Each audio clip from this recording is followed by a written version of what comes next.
And we're going to launch into this subject, but with a few comments before we start. Mind control is one of those things that people don't like to talk about, including yours truly, frankly. And, but I got into it, and I saw the evidence, and it was, there it was. Now, officially, MKUltra was a CIA mind control project that lasted about 10 years. Let's say from 1952 to 62, 63. Before it started, there was Artichoke and Bluebird. Those were other projects, mind control projects of the CIA. And after it ended, supposedly in 63, an office called ORD, Office of Research and Development, took it over. Now, their job, we don't know about. We're not sure of everything that they did because that information is not available. It's in 130 boxes of material somewhere, maybe in Langley, Virginia, and they won't release it. But various people have said that they employed more sophisticated measures than MKUltra to do mind control on people.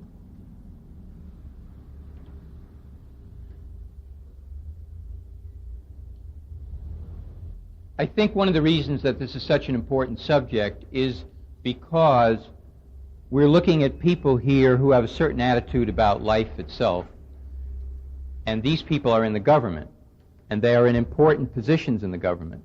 And in order to understand what they are really about, we get a look at them which is unprecedented by looking at what they did with this kind of experimentation on humans. In other words, they hate life. Okay? That's pretty clear. They have their own version of life, which is like death. And that's where their life is. And that's what they feed off of.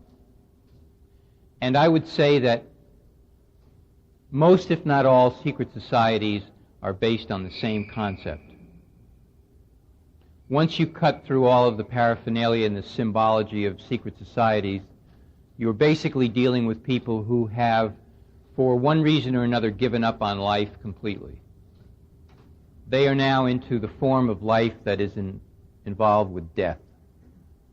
That's their territory. And it's a pretty horrendous thing to say, but I think that it would be borne out. My own feeling is that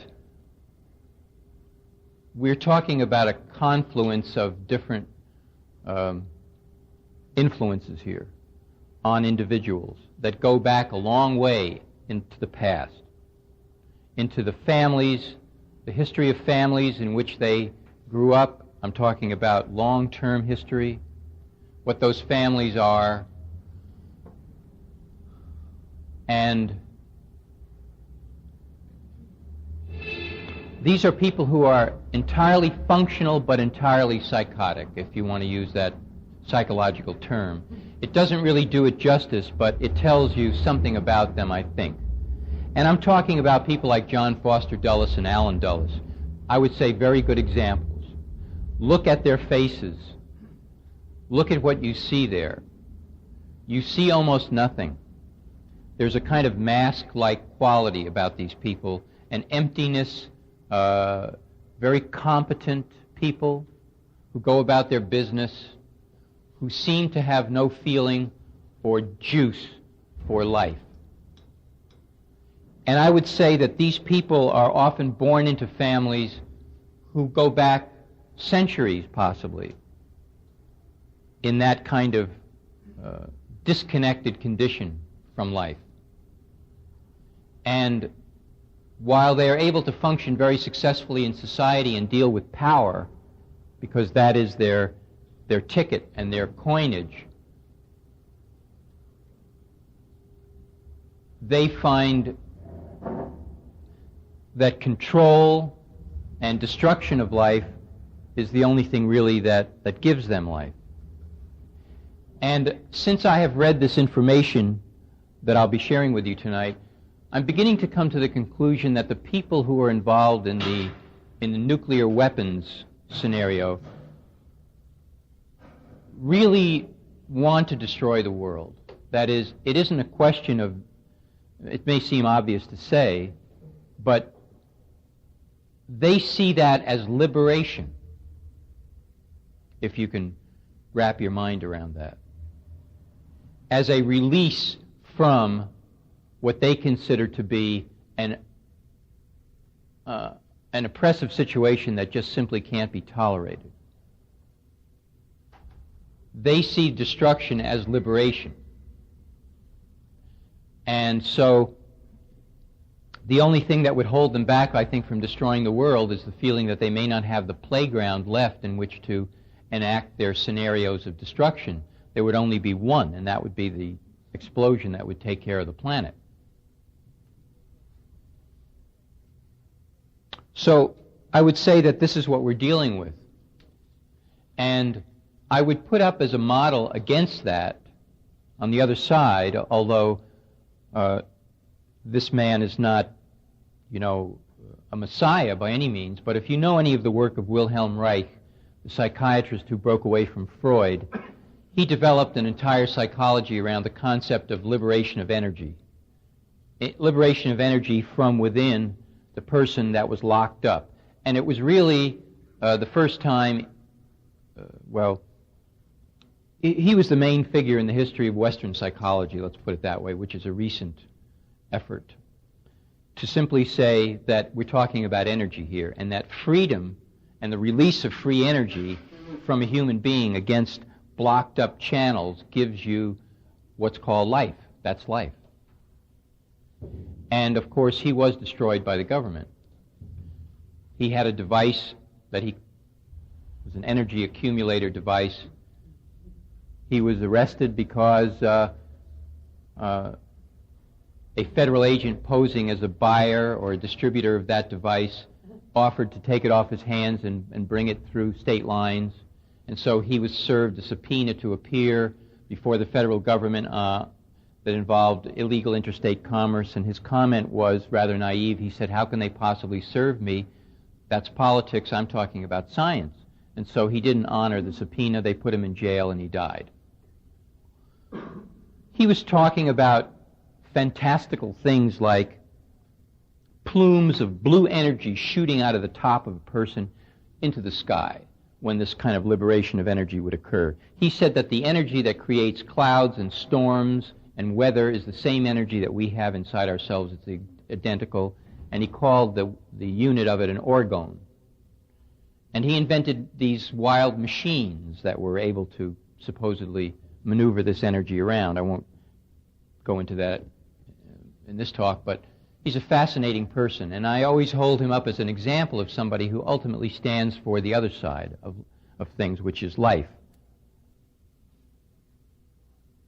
So the reason that you find some of these fascist lunatics involved with magic and occult sciences and heavy symbology and all of that is because within these secret societies they are dealing in death as life.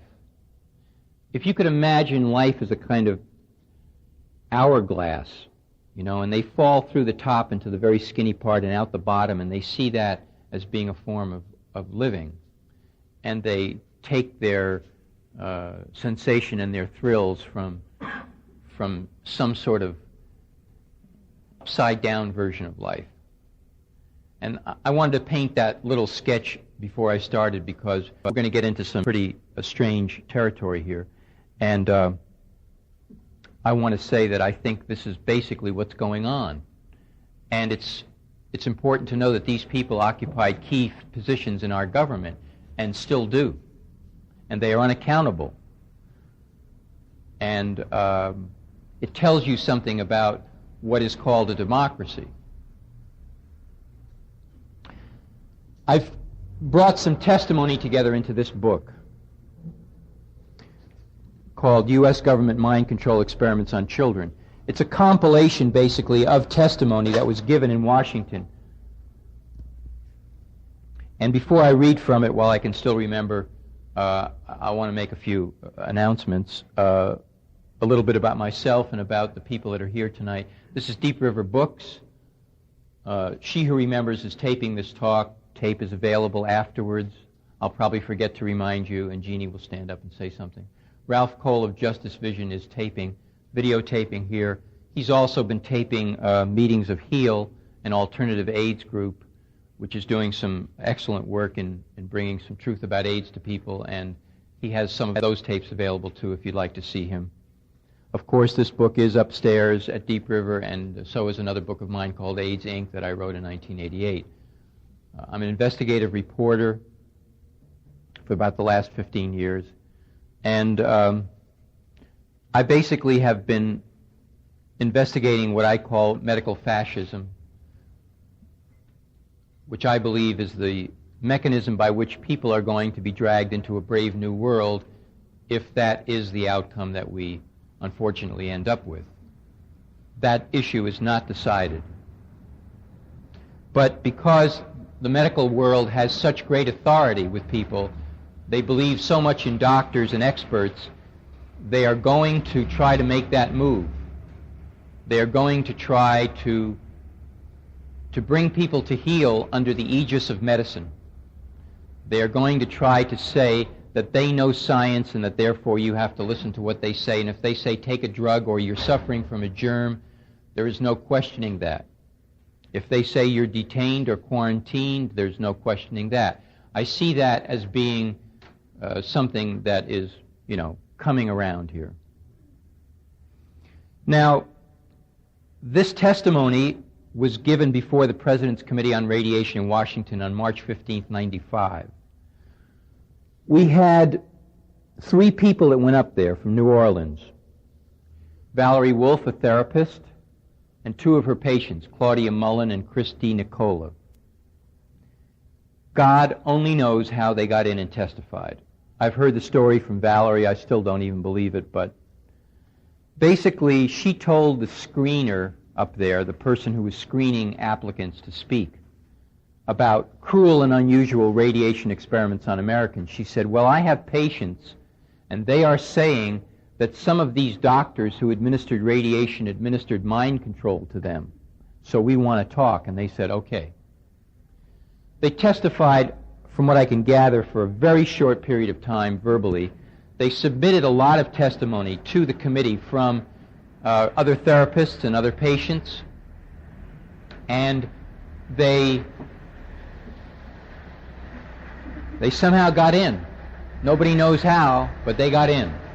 And that opens a certain kind of door for us, because it puts it on the record and it gives it a certain legitimacy.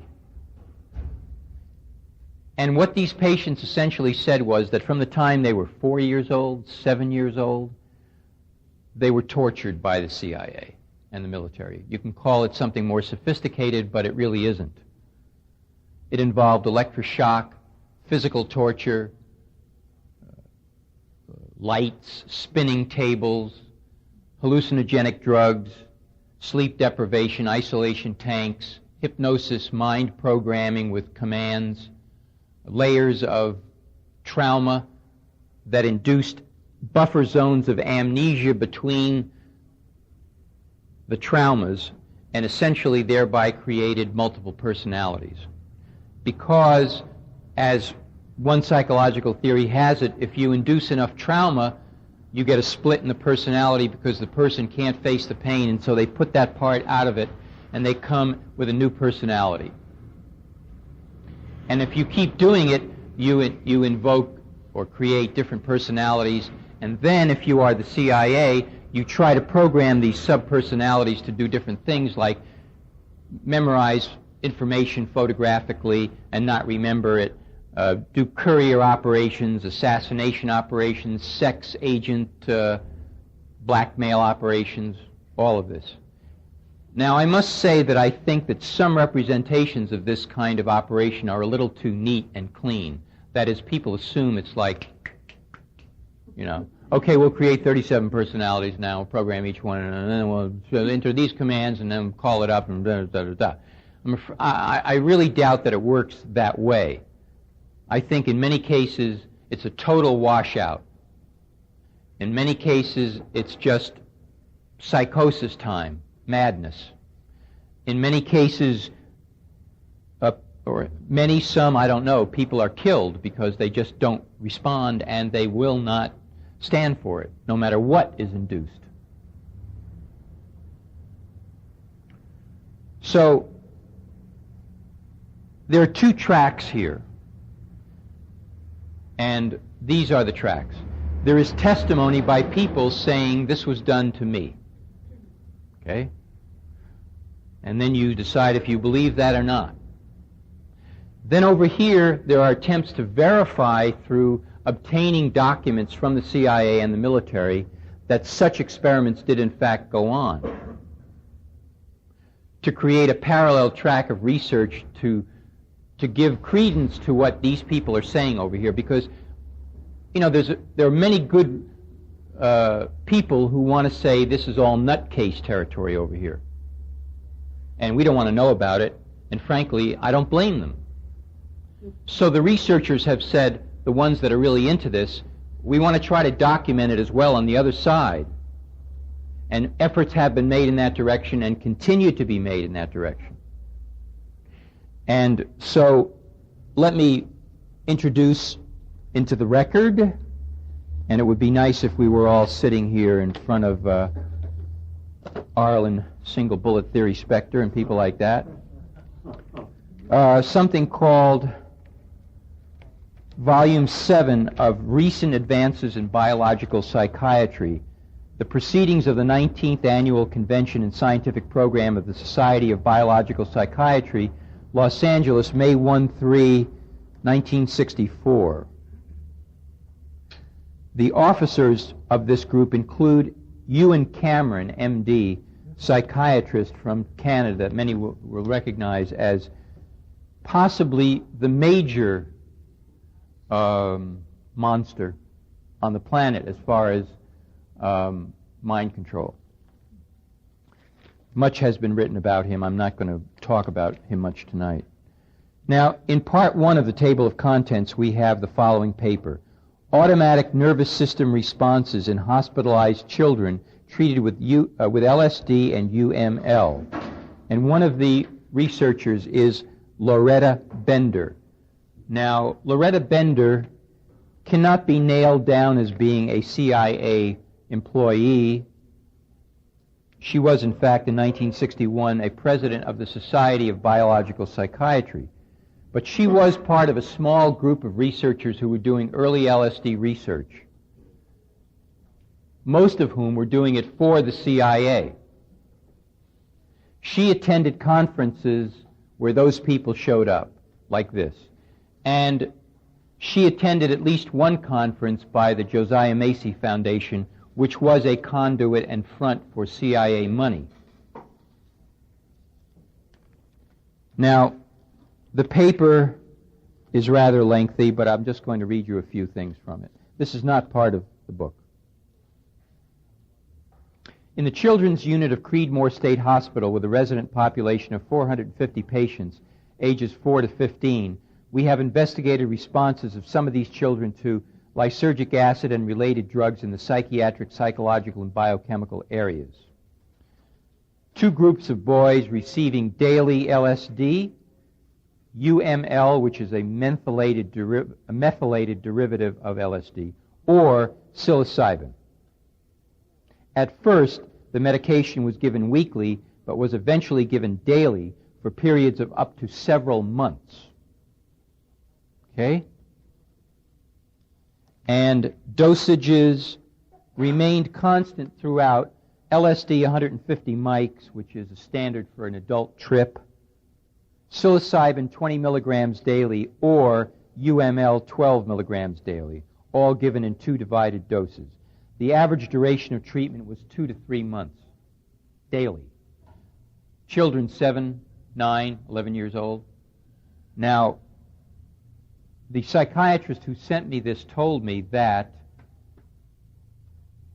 he has a statement at home, which he's going to fax to me, that shows that in several cases, at least with these children, this was carried on for several years daily.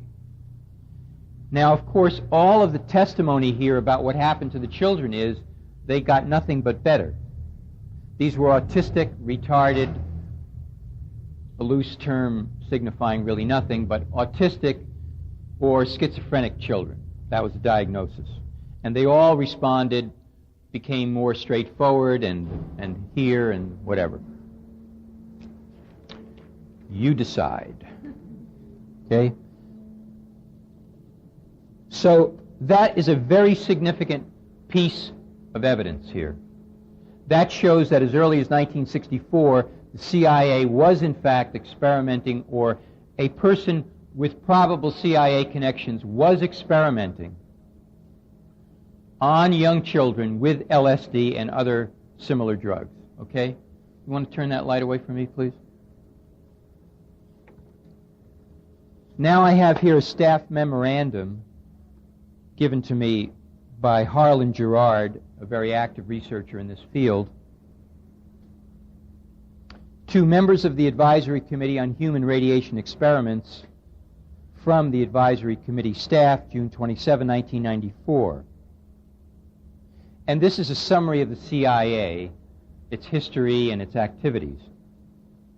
So in other words, members of the Committee on Radiation staff submitted this to the committee at large to kind of clue them in on what the CIA is, prior to the 1995 hearings of the President's Committee on Radiation.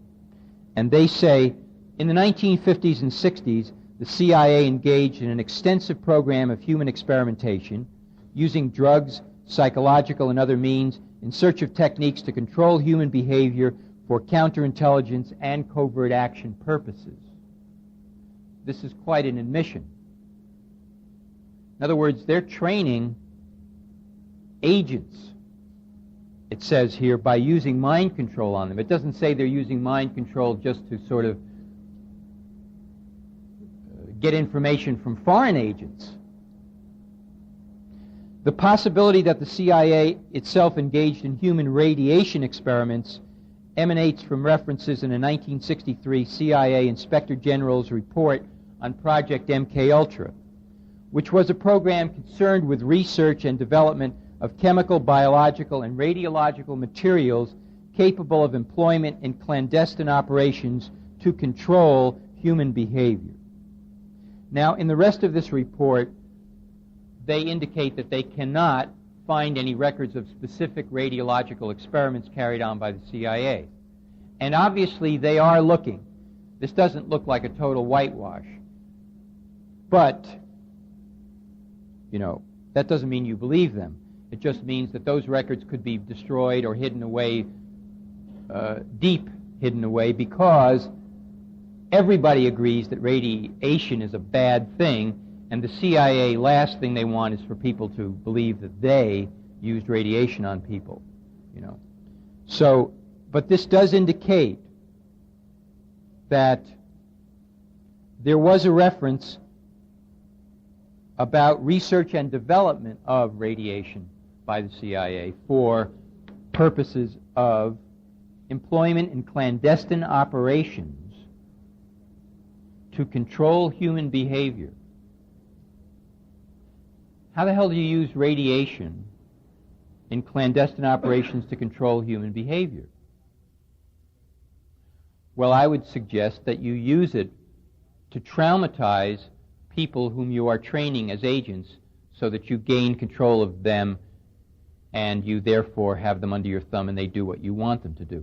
And the testimony here tends to bear that out, that radiation was used on people as a method of inducing trauma, not as a way of testing, you know, does radiation cause harm, which is sort of the gist of the President's Committee on Radiation. They went halfway. They said, terrible things were done to unwitting Americans. Radiation was used by doctors on them in hospitals. But this goes further. We are now talking about a whole other level because those other experiments supposedly were carried on, with a misguided effort to see what toxicity levels were like, unfortunate occurrences, things got out of control at times, isolated individuals did commit crimes, but they were attempting to do medical research. And that's one of those, like, hypnotic phrases, right? I mean, I could probably put everybody to sleep just by sitting here and saying, medical research, medical research, medical research, medical research, medical research. And, like, people would reach into their pocket and come out with money, man, Well, hey, cancer, infantile paralysis, MS, whatever you want, I'll give you money. Medical research, right? That's like what politicians know. That's a key they turn all the time. When they can't figure out what else to say, they say we need more money for research, right? And that means tax money, and it means things that you don't want to be subjected to most of the time. So Valerie Wolf is something else. This woman is down in New Orleans. She's seeing patients that other people won't see. Therefore, they tell strange stories. These are patients that have been fired by other therapists, right? They're very unruly, out of control. They do not recover. Nothing works. They cut themselves. They go into hospitals. They try to commit suicide. They are people that therapists generally flee from. And she says, let's go. That's her scene. So it stands to reason she would hear stories that other therapists tend not to hear. And in her statement to the committee on radiation, March 15th, 95, she says, the research programs, meaning that her patients were submitted to, included radiation, drugs, mind control, and chemicals. My clients and others have reported all of these as being used on them, although technically they were considered to be part of the mind control experiments. Generally, it appears that therapists across the country are finding clients who have been subjected to mind control techniques. The consistency of their stories about the purpose of the mind control and torture techniques, such as electric shock, use of hallucinogens, sensory deprivation, spinning, hypnosis, dislocation of limbs, and sexual abuse is remarkable. There is almost nothing published on this aspect of mind control used with children, and these clients come from all over the country, having had no contact with each other. From the small sample of therapists to whom I talked, it appears that about 25% of the clients report memories of being used in radiation experiments. It is possible that more people were exposed to radiation, but that the memories have not yet emerged because our awareness of this experimentation is so new.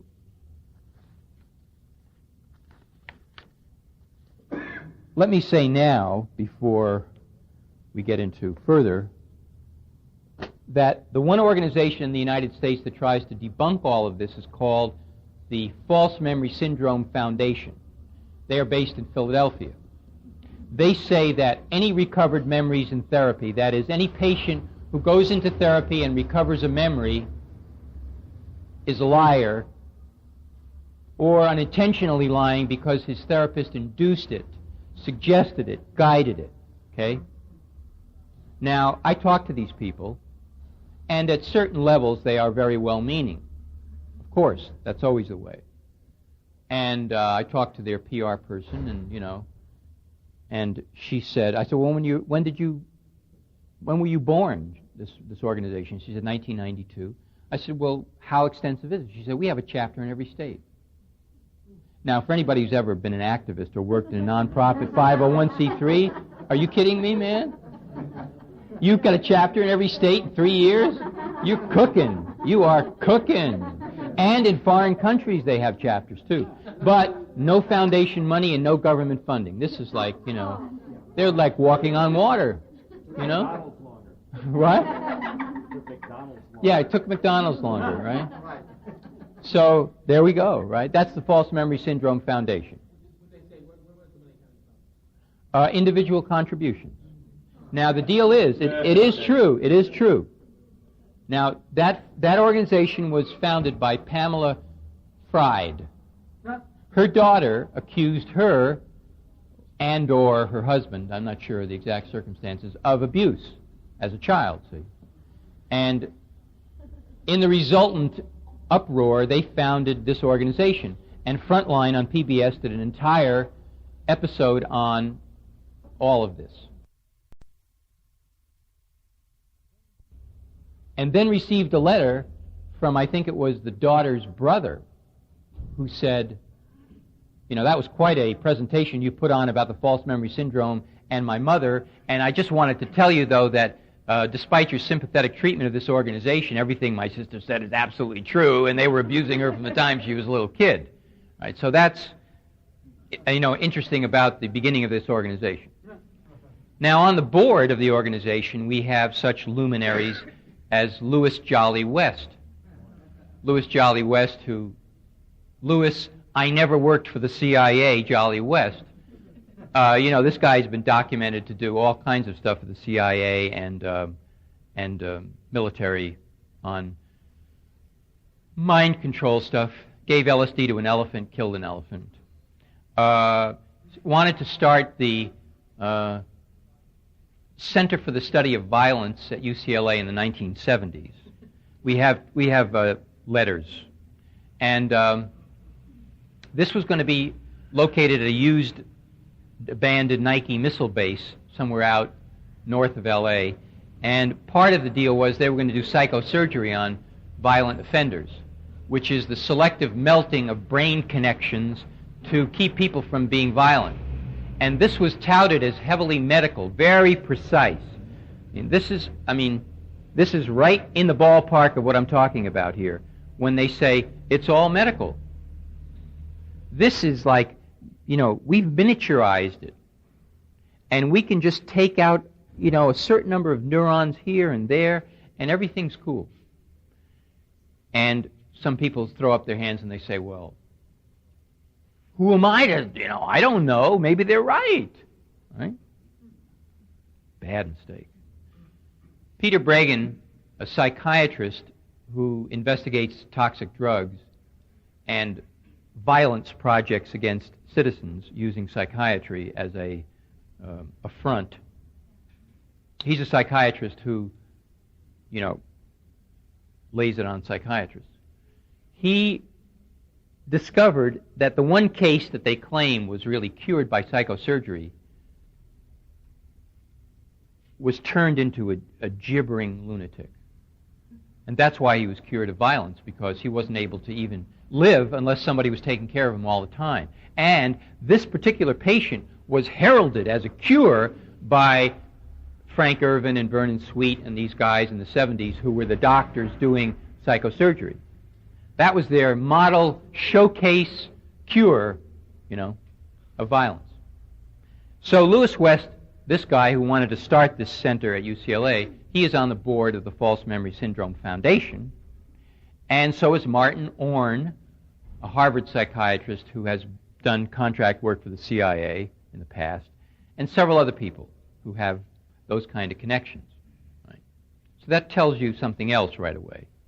They want to debunk this stuff like right out of that box. Forget it. And this is the kind of stuff they want to debunk.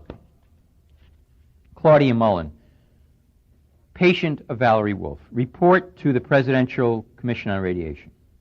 Between the years of 1957 and 1984, I became a pawn in a government scheme whose ultimate goal was mind control and to create the perfect spy. All through the use of chemicals, radiation, drugs, hypnosis, electric shock, isolation in tubs of water, sleep deprivation, brainwashing, and verbal, physical, emotional, and sexual abuse. I was exploited unwittingly for nearly 3 decades of my life, and the only explanations given to me were that the end justifies the means, and I was serving my country in their bold effort to fight communism. I can only summarize my circumstances by saying they took an already abused 7-year-old child and compounded my suffering beyond belief. In 1958, I was to be tested, they told me, by some important doctors coming from a place called the Society. That's the Human Ecology Society, a known CIA front.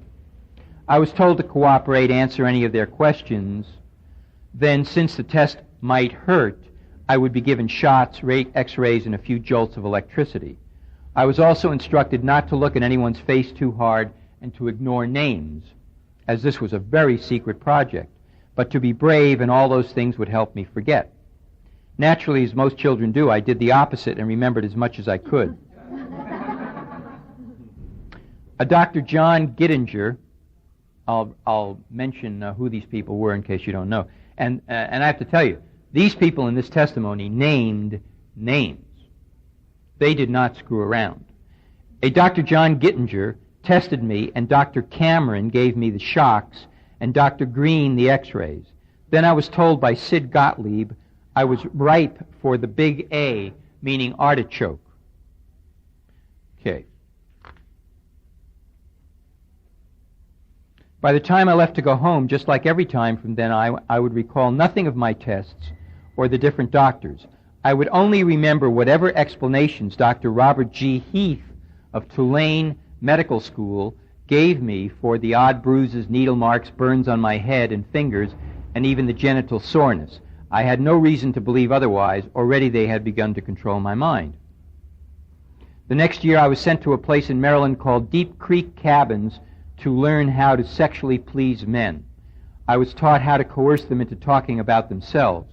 It was Richard Helms, Deputy Director of the CIA, Dr. Gottlieb, Captain George White, and Morse Allen, who all planned on filming as many high government and agency officials and heads of academic institutions and foundations as possible.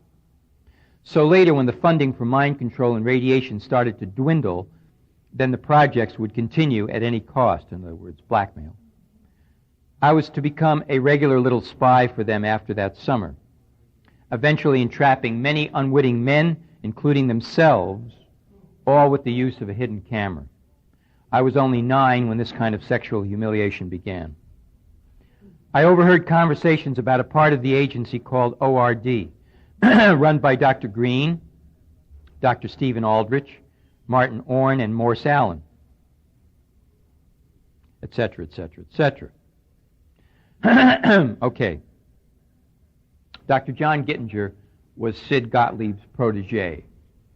Gittinger tested everybody. He was like a fanatical tester, developing profiles of humans, different types of humans, all kinds of questionnaire-type testing. Sid Gottlieb was the head of MKUltra project for the CIA, a very high-ranking bureaucrat, probably never treated a patient in his life. See, now these people are saying that these guys were doing it.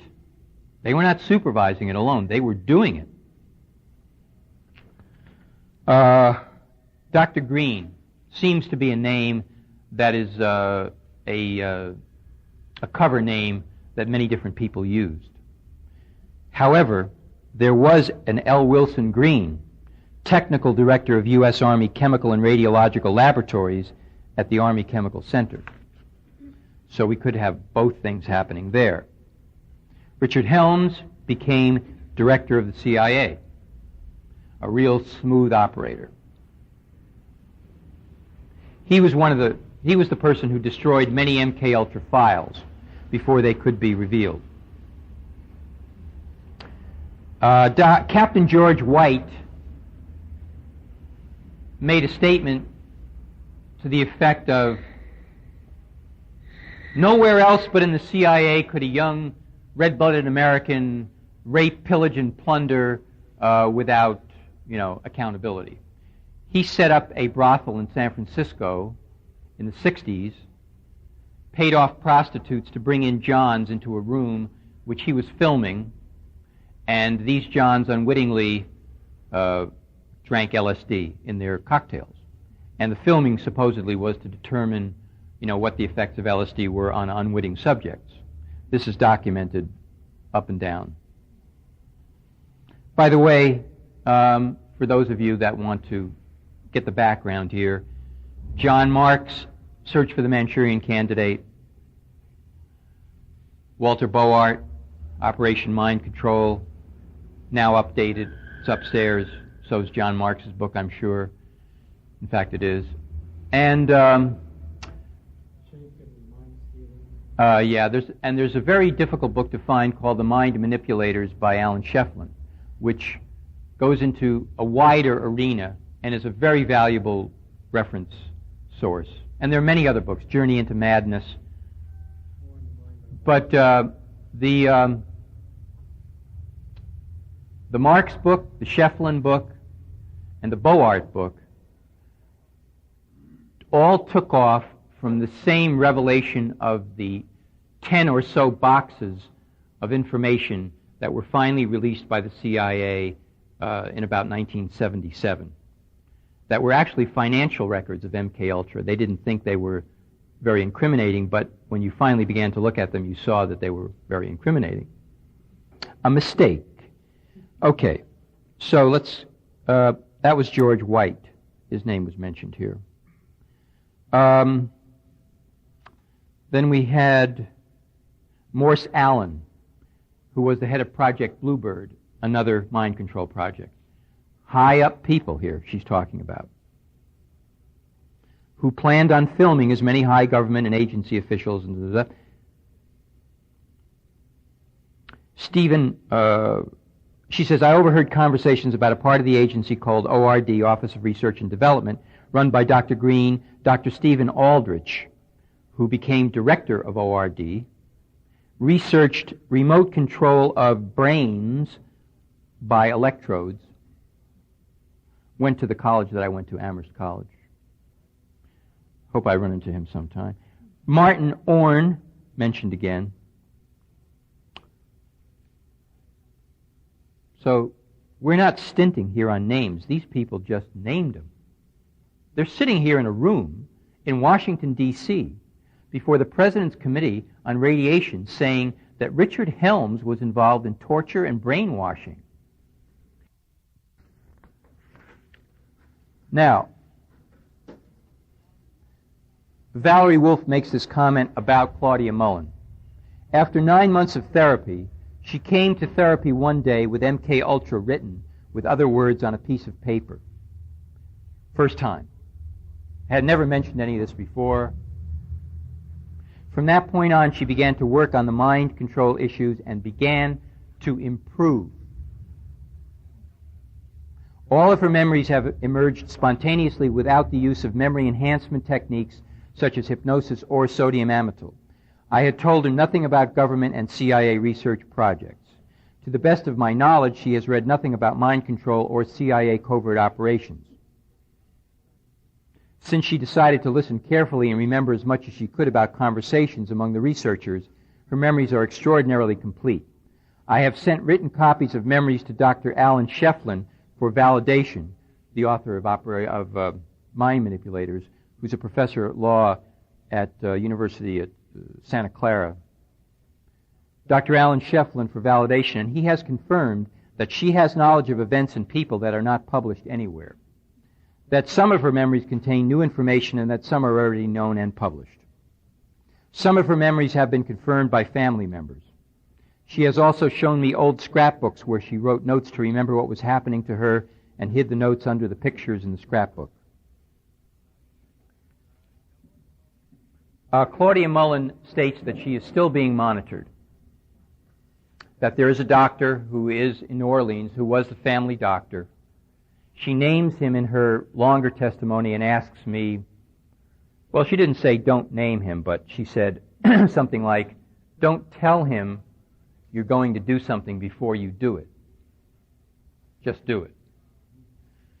Apparently, as recently as a month or two ago, she feels that it's a strange situation. Apparently, she was not positive that this doctor was monitoring her, but now she is. She went to his office. She doesn't remember what happened to her, but there were marks on her when she left the office, and she feels that he is still monitoring her. So there is an element of danger involved in this by these people, and some of these statements in here are anonymous. Some therapists make statements anonymously because there is public censure by their peers for getting into this stuff. I'm told that a therapist named Corey Hammond, who spoke at a recent convention on methods of deprogramming this kind of mind control that he has developed, Valerie Wolf says she's using these and they're terrific. they work. That he has been subject to a lot of censure by his, psychologists, other psychologists, societies, whatever it is, and that he doesn't want to talk to people anymore. Just for making a verbal presentation at this conference. Okay?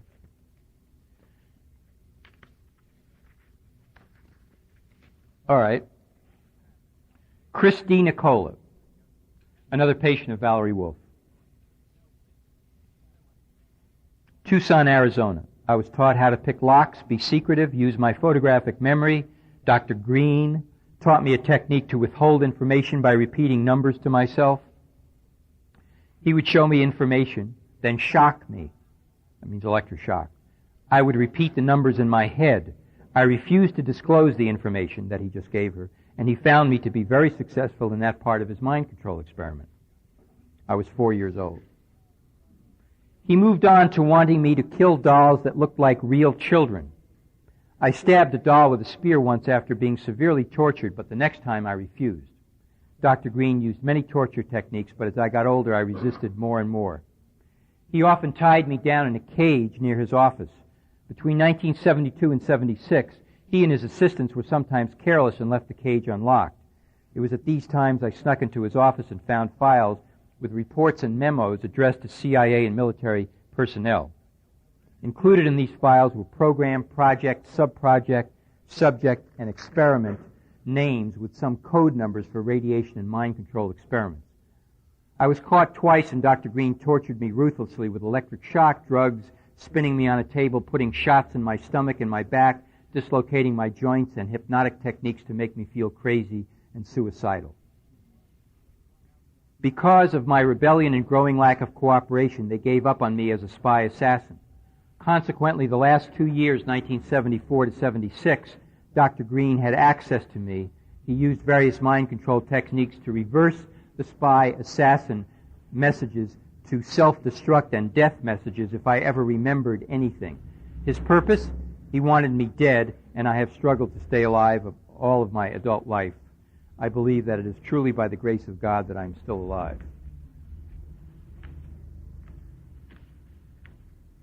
That's just a piece of her testimony.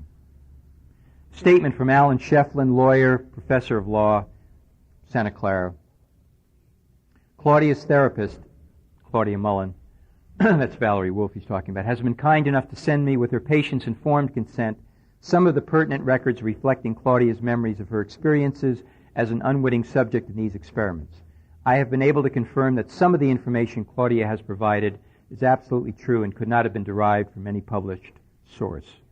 I spoke with Shefflin, and he said to me, well, I thought he was playing it maybe a little close to the vest. I understand he's writing a book on this. I don't know. But he said, there is one piece of information, definitely, I was able to confirm, and I don't know how she could possibly have known this. It involves the connection between two government researchers that is not published anywhere. And he said, I just happen to know that they are connected. And she mentioned that they knew each other. Pretty startling stuff. Okay, I'll get back to this. Let me just comment on some of this here. All throughout this testimony, you have other patients who are saying similar things. Dr. Green, Dr. Green, Dr. Green, Dr. Green. Electroshock, torture, sex abuse, and all of that. About 3 weeks ago, I met a woman who's a therapist. She works north of Los Angeles. If you met this woman and talked to her, you would say, she's very on top of things, she's very smart, she seems like a real human being. So she looks at me and she says, I was part of this when I was a kid, as a child. She doesn't want to talk about it yet. But she said to me, this business about creating perfect spies, she says, I don't think that's it. I don't think that's why they were really doing it. Because, you see, part of the explanation of what they were supposedly trying to do here was create blank slate. That was their thinking. We can take a human being and erase their mind, then we can program it to be whatever we want it to be. Well, adults just go psychotic, so let's try children. They're more flexible, and they have less in their mind to take out. How mechanistic can you get? And that was the rationale, supposedly. Now, from that, it has been assumed that the whole point of this was to create a perfect spy with nice, neat categories of subpersonalities and program and trigger words, Manchurian Candidate type stuff. We'll now call up subpersonality 34. Are you there? Yes, I am here. What have you learned on your recent trip to Vienna? Start. Bing. And then subpersonality 134 says, I boarded the train at da-da-da, and I went to Vienna, and I've read the following documents that were given to me like a computer, see. That this was the intention. But this woman said to me, she was sort of saying, yeah, but I think there's something beyond this. And I said, well, what do you think it is? So she said, quite frankly, she said, it's somewhere in the back of my mind, but I can't get to it. So I said, well, she said, look, and, I didn't question her about how she knows this, but she said to me, first of all, she said, this was very wide-ranging, this project. There were echelons of the project, she said, not just simply one level. She said, there were children brought up from South America and Mexico. She said, they were considered expendable. They were used with the crudest techniques of brainwashing and so forth. She said the idea was to learn from this techniques in a more refined way that would be used on another echelon of children. I said, which is what? She said, the best and brightest in America. I said, you mean children from very well-to-do families? She said, not necessarily, the smartest. I said, well, in that case, they could be thinking that what they want to do is program these kids who would later supposedly emerge in prominent positions in society, so that then they would have long-term control of the society by controlling people in power positions. And she said, well, she didn't say yes, but she said, yeah, that makes sense. Right? So she said, the Nazis got a hold of the intelligentsia. They turned the intelligentsia. That was one of their first victories. They were able to either silence or bring the intelligentsia into their fold.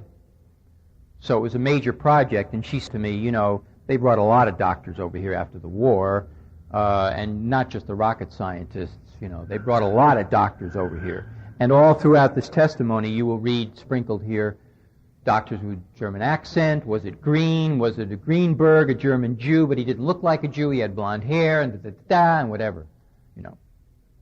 That kind of stuff. So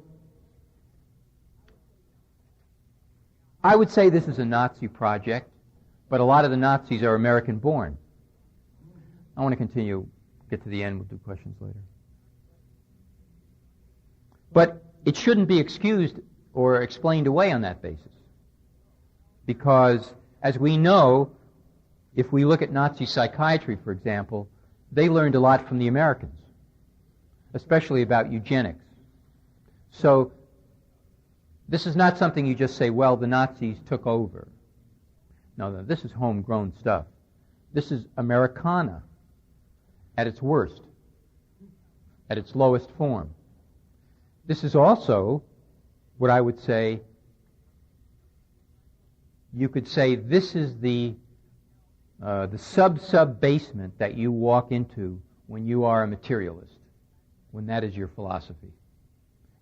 And I don't mean that you just simply are a materialist in the sense that you want money, possessions. I mean philosophically. The materialist position is that we are meat and tissue and cells and electrical impulses, and that's it. And when that system collapses, we're gone, never to return. And my own feeling is that when you espouse and embrace that philosophy, the ultimate sub-basement that you end up in is that sub-basement. That's where you end up. Finally, that's where it all comes out. And I must say, even though I admire many of the researchers on psychedelics and feel that they are basically liberating types of people, I think some of them make a mistake when they start talking about, well, it's all chemicals anyway. What difference does it make? You know, we're only dealing with chemical reactions anyway, so what's this nonsense about consciousness separate from chemicals? And they're using that, of course, to say, which is understandable, why is the government trying to outlaw the use of psychedelics if, in fact, all consciousness is chemical anyway? They're just being selective in their choices of chemical. You know, they're saying alcohol, yes, and LSD, no. But I think that these people have a little bit to think about in this one area. I'm not trying to put them down at all. In fact, I admire them. But I think when they start talking about, well, consciousness is just chemicals anyway, no, I'm afraid I'd have to disagree with that. I think that it's a lot more than chemicals. You can certainly make people do very bizarre things with chemicals, and you can make them suffer a great deal because we are in these bodies here. But it's a lot more than that. So that's where I think you wind up. You wind up with this crazy idea about programming people. That's where I think you end up with this stuff. Now, on the plus side, if we know this, if we understand what's happening here, and therapists can be brought into this whole dialogue, then we are talking about bridging something that's very un-middle class into the middle class and into people who normally don't consider these kinds of things, because we're talking therapists here. Private practice therapists who are sitting there and patients come into their office and say, I was part of CIA mind control.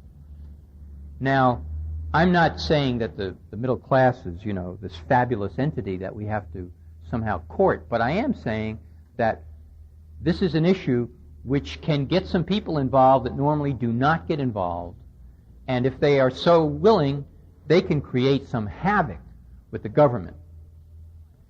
And that's my next point here. One of the reasons that I am going into this and getting involved in it is because I want people to begin to see the government for what it actually is. And I think that this is a way of doing that. Unequivocally coming to it. People who say, the government, yes, and if we just get the more right people in, and a little more funding, more research, and more funding for research, and more this, you know, more that, everything's going to work out, and we get the nice guys, and elect Bill and don't elect George, and elect Jim and don't elect Phil, and, you know, and it's all this kind of whipsawing stuff that I see every time an election comes around, you know. Oh, we got to vote for Bill because if we don't, we'll get George, and this and that, and, you know, and more money for research, and if they'd only, you know, bop. You know, and it's like a vice that people are in, and everybody knows it. So, I have a statement here from Colin Ross, a very interesting man. Never heard of him before. He's a psychiatrist in Richardson, Texas. He's been researching the CIA for 20 years. Every time a MK-Ultra type researcher dies, he sends away Freedom of Information Act requests because he figures, well, the guy's dead, they'll be more likely to release the documents now. And he's very cute with this. He accumulates little this, little of that. MK-Ultra had about 139 to 150 sub-projects. Nobody knows what they all were, or even if that's the total. That's the basic mind control project of the CIA after the Second World War. And he has files on as many of these as he can possibly get. Okay? I have in my possession about 80 of the 149 sub-project files which I obtained through Freedom of Information Act, filing requests with the CIA on each deceased investigator of interest. I like that. So he says, neurosurgeons at Tulane, Yale, and Harvard did extensive research on brain electrode implants with intelligence funding and combined brain implants with large numbers of drugs, including hallucinogens. So while they're telling Tim Leary and Richard Alpert to get out of Harvard, because a few people are taking acid and enjoying it, there's other people there who are inserting electrodes in people's brains and then giving them acid. MKUltra alone included 4 sub-projects on children. One was conducted at the International Children's Summer Camp in Maine by an unwitting investigator. The MKUltra sub-project file in my possession for this project states that the CIA's interest in this research was in establishing contact with foreign nationals of potential future operational use by the CIA. The children who served as subjects in the project were as young as 11 years old. They could be thinking that what they want to do is program these kids who would later supposedly emerge in prominent positions in society, so that then they would have long-term control of the society by controlling people in power positions. And she said, she didn't say yes, but she said, yeah, I mean, that makes sense. Right?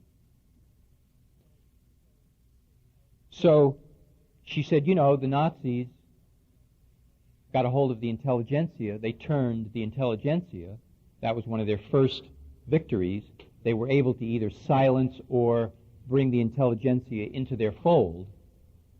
So it was a major project. And she said to me, they brought a lot of doctors over here after the war, and not just the rocket scientists. They brought a lot of doctors over here.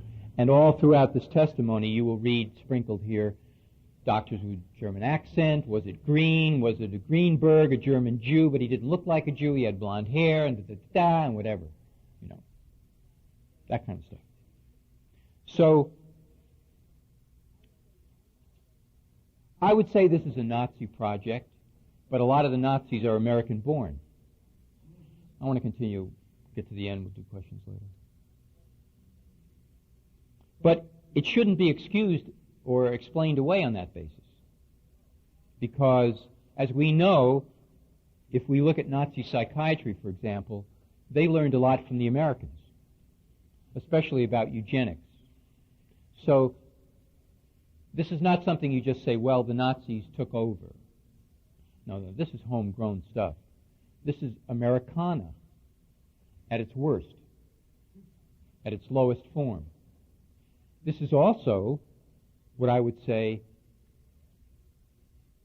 you could say this is the sub-basement that you walk into when you are a materialist, when that is your philosophy.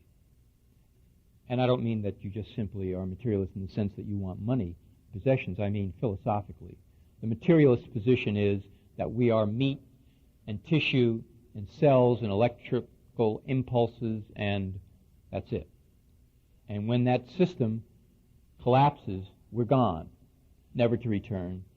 And my own feeling is that when you espouse and embrace that philosophy, the ultimate sub-basement that you end up in is that sub-basement. That's where you end up.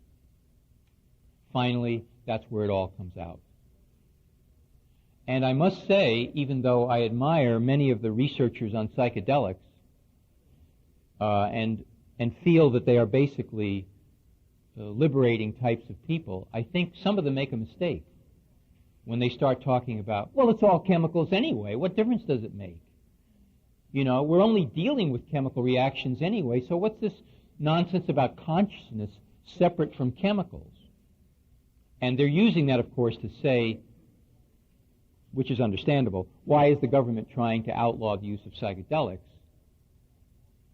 if, in fact, all consciousness is chemical anyway? They're just being selective in their choices of chemical. They're saying alcohol, yes, and LSD, no. But I think that these people have a little bit to think about in this one area. I'm not trying to put them down at all. In fact, I admire them. But I think when they start talking about, well, consciousness is just chemicals anyway. No, I'm afraid I'd have to disagree with that. I think that it's a lot more than chemicals. You can certainly make people do very bizarre things with chemicals, and you can make them suffer a great deal because we are in these bodies here. But it's a lot more than that. So that's where I think you wind up. You wind up with this crazy idea about programming people. That's where I think you end up. with the stuff. Now, on the plus side, if we know this, if we understand what's happening here, and therapists can be brought into this whole dialogue, then we are talking about bridging something that's very un-middle class into the middle class and into people who normally don't consider these kinds of things, because we're talking therapists here. Private practice therapists who are sitting there and patients come into their office and say, I was part of CIA mind control. Now, I'm not saying that the middle class is, this fabulous entity that we have to somehow court, but I am saying that this is an issue which can get some people involved that normally do not get involved, and if they are so willing, they can create some havoc with the government. And that's my next point here. One of the reasons that I am going into this and getting involved in it is because I want people to begin to see the government for what it actually is. And I think that this is a way of doing that. Unequivocally coming to it. People who say, the government, yes, and if we just get the more right people in, and a little more funding, more research, and more funding for research, and more this, more that, everything's going to work out, and we get the nice guys, and elect Bill and don't elect George, and elect Jim and don't elect Phil, and, and it's all this kind of whipsawing stuff that I see every time an election comes around, Oh, we got to vote for Bill because if we don't, we'll get George, and this and that, and, and more money for research, and if they'd only, bop, and it's like a vice that people are in. And everybody knows it. So, I have a statement here from Colin Ross. A very interesting man. Never heard of him before. He's a psychiatrist in Richardson, Texas. He's been researching the CIA for 20 years. Every time a MK-Ultra type researcher dies, he sends away Freedom of Information Act requests.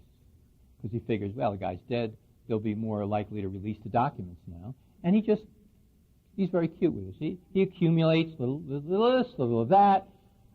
MK-Ultra had about 139 to 150 sub-projects. Nobody knows what they all were, or even if that's the total. That's the basic mind control project of the CIA after the Second World War. And he has files on as many of these as he can possibly get. Okay? I have in my possession about 80 of the 149 sub-project files which I obtained through Freedom of Information Act, filing requests with the CIA on each deceased investigator of interest. I like that. So he says, neurosurgeons at Tulane, Yale, and Harvard did extensive research on brain electrode implants with intelligence funding and combined brain implants with large numbers of drugs, including hallucinogens. So while they're telling Tim Leary and Richard Alpert to get out of Harvard, because a few people are taking acid and enjoying it, there's other people there who are inserting electrodes in people's brains and then giving them acid. MK-Ultra alone included 4 sub-projects on children. One was conducted at the International Children's Summer Camp in Maine by an unwitting investigator. The MK-Ultra sub-project file in my possession for this project states that the CIA's interest in this research was in establishing contact with foreign nationals of potential future operational use by the CIA. The children who served as subjects in the project were as young as 11 years old. Multiple personality patients in treatment throughout the United States and Canada are describing involvement in mind control research that is much more sophisticated than MK-Ultra. Deliberate sexual abuse of children to make them more dissociative. And then he ends up simply by saying, I would be pleased to testify at length at any hearings on CIA and military mind control. Colin Ross, M.D., psychiatrist, Richardson, Texas. Here's a statement from a a therapist submitted anonymously. This is a therapist, anonymously says, one client told me that they were made to believe they had been abducted by UFOs, so that if memories were retrieved, they would be discredited by the community. I found that kind of interesting.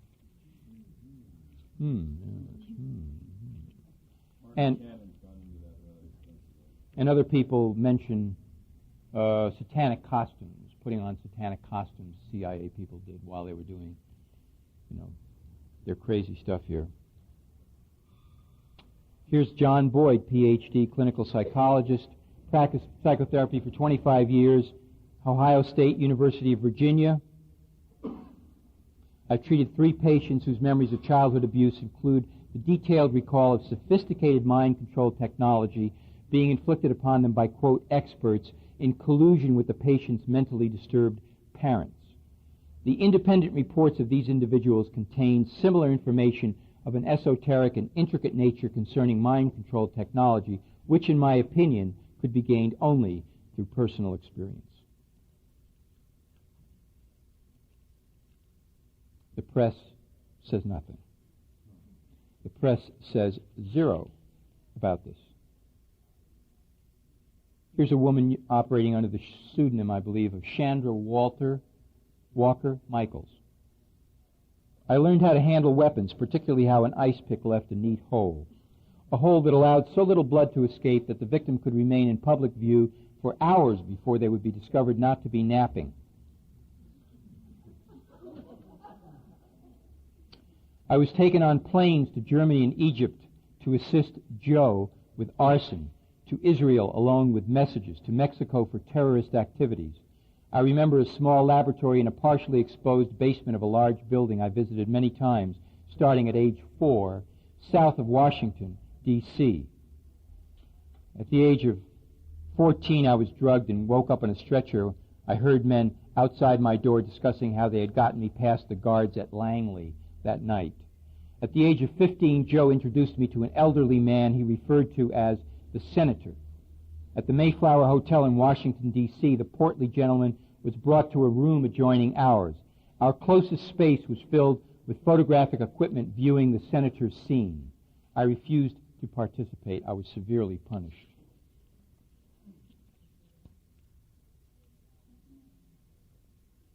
Now, just a word about the media, and then we'll take a break.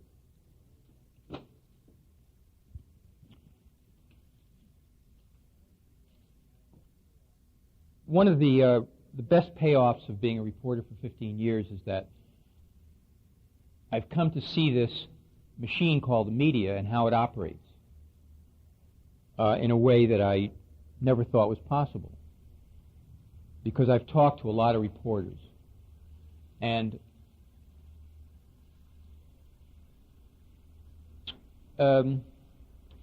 they become the eyes and the mouth and the ears for everybody else. And since I'm now researching the Oklahoma City bombing, and I've done a lot of research on AIDS, and now this and other topics, there's a pattern that always seems to emerge. And the pattern is that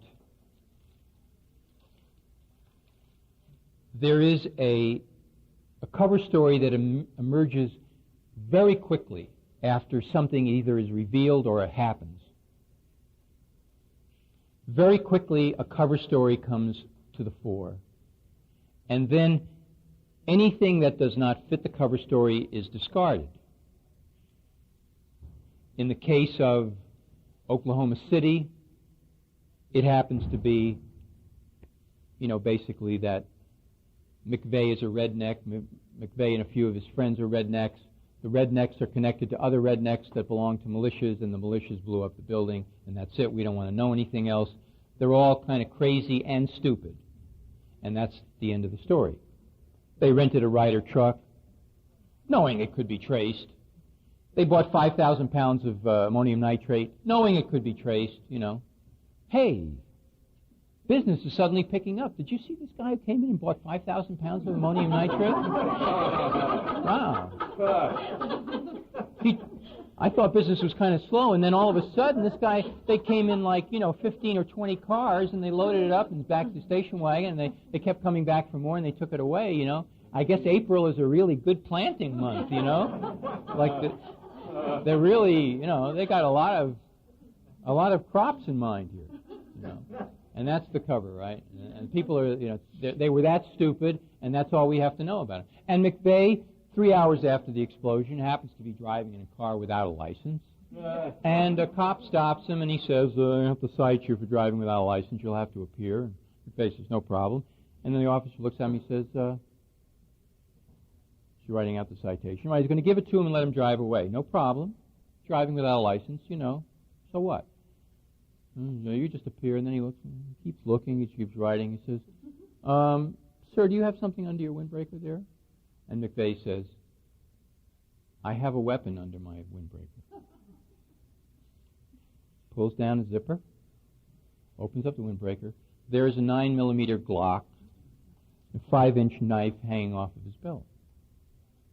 He's just killed, 100 people, whatever. He's on a lonely road someplace with a 9mm. Cop stops him. He's going to let him go. He says he has a weapon. The cop then puts a service revolver to his head, disarms him, takes him to jail, puts him on ice for a few days until the feds say, they work fast, these guys. 3 days, they know who did it, they know what happened. They come to the jail where he is and they take him, right? By the way, I was told that initial reports placed McVeigh at Tinker Air Force Base in Oklahoma. One of the people who anonymously testifies in here, and has been mentioned by other people, says some of the mind control work was done on them at Tinker Air Force Base, right? Tinkerbell, right? So, this is the scenario that's painted by the press, see? Now, we talk about mind control here. Right? Now, the reporters that I talked to, this is the part that I'm talking about, the media, because the rest of this we know about. But the reporters, how they slip and slide with this once the cover story is established. How they manage to keep from discovering anything or thinking about anything, or just considering the insanity of the cover story itself, is really something to behold. And I've been talking to a bunch of reporters down in Oklahoma City now. And I just listen and we talk, and it's all very chatty and everything. And like, for example, one guy who is this guy's on the Daily Oklahoman, which is the only paper in Oklahoma City, by the way. There's only one. And all he can talk about is the federal boys. The federal boys combing through the wreckage of the building. The federal boys. The federal boys were there, and they did this, and they told me, and the federal boys said this. And it's kind of like, when a sports writer covers the Yankees, right? The slugger told me this, and, he told me that he throws a curveball, man. He holds it this way, see? And this is how he does it. It's fantastic, I went out had a beer with Mickey, that kind of stuff. The federal boys told me that they couldn't find any other kind of bomb in the building at all. And like, that's it. What else is there to know? The federal boys, day after day, were going through the wreckage, and they told him that they couldn't find anything. And he, and this guy would have talked for 3 hours about this if I let him. And that's how he keeps himself from figuring out what's going on. And each reporter has his own little scene. Right? And in the case of this one here, of course, now Valerie Wolfen and one of her patients, they say, look, we're not so sure we want to really get this exposed all the way out, because we know that the False Memory Syndrome Foundation right now has a stranglehold on the press. That's the cover story, see? And nobody cares that the board is composed of these guys with CIA, mind control connections. That's the cover story that's laid down, and so everything else is irrelevant. So that's what we have to bust, is that cover story. With enough people coming forward saying, it's not true.